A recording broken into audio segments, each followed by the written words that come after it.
Mga ka-idol, maayong buntag.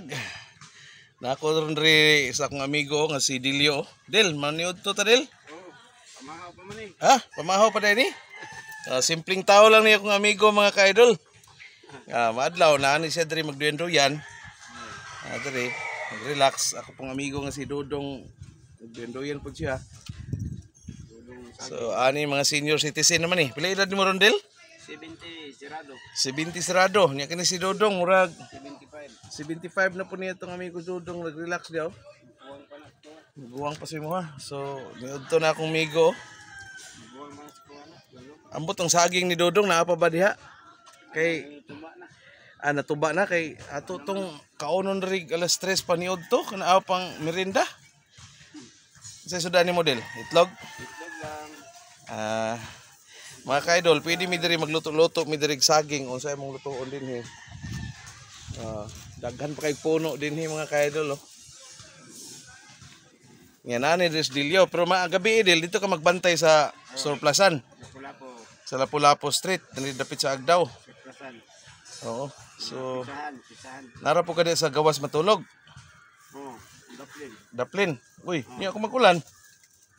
Namay sanipa, di man mabasa. Di mabasa. So, Pero masalipog yapon basta kusog ng hangin. mao ni simpleng buhay lang Dil no. Oh, simple buhay. Duyan-duyan lang gud diri gud oh. Mao ning iyahang porma diri mga ka-idol oh. Atop-atop lang niya oh. Antos yapon. Antos lang gyapon pero tagaan kag allowance sa imong pagbantay magabi di sa ilahang surplasan.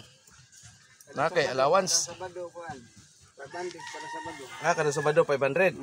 Kulang lagi, kulangon kay duha man mi gamit na. Na imong misis mag-uban na mo dito pagkagabi na.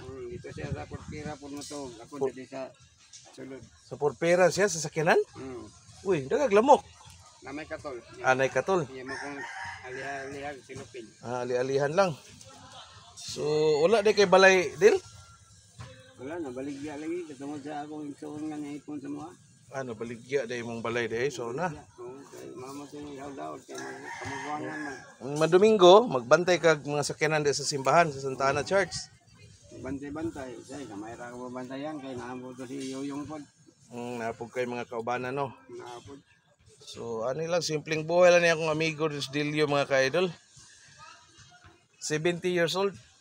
Dito siya madlaw, maglinduyan. Pagkahapon mo, hinahinay na po lang siya glabigar dito sa iyang area nga asa siya magatulog. Pero nara sa Daplin Kalsada, dapit sa surplasan matulog. Yung iyang partner nga, yang gikapuyo, nara po diya sa kuan. Porpera, sa sakyanan na po siya matulog. So inana, Dugay na namang antos na. dugay-dugay ng antos. So, Dugay na ko pilit. imo mga igsoon, wala katabangi? Na, katong sa Germany. Sa Germany, ginapanalaan po kag kwarta. Dausan kada bulan. Kulangon man kay duha mi nagamit. Duha man mo nagkakaon no. May gani, wa pa kay maintenance. Taga na tambal. Nakay tambal. Kahit piso no, murag na akong kamot. Nakay tambal ron. Napa. Napa? Napalit ko gapon kay sakit man ako ti lapot. Dili na pud. Di harapod. Uy, burot na pod. Tumara na ko gabi. Sakit man. So mga kaidol, kung magtambay ko din ni Dapita sa Purok 2 mga kaidol. Dili may magtambay-tambay lingkod-lingkod sa istorya niya akong amigo. Okay mga kaidol, bye-bye. Daghang salamat sa inyong pagtanaw. Bye-bye Del. Bye-bye. Mga idol. Mga idol love you.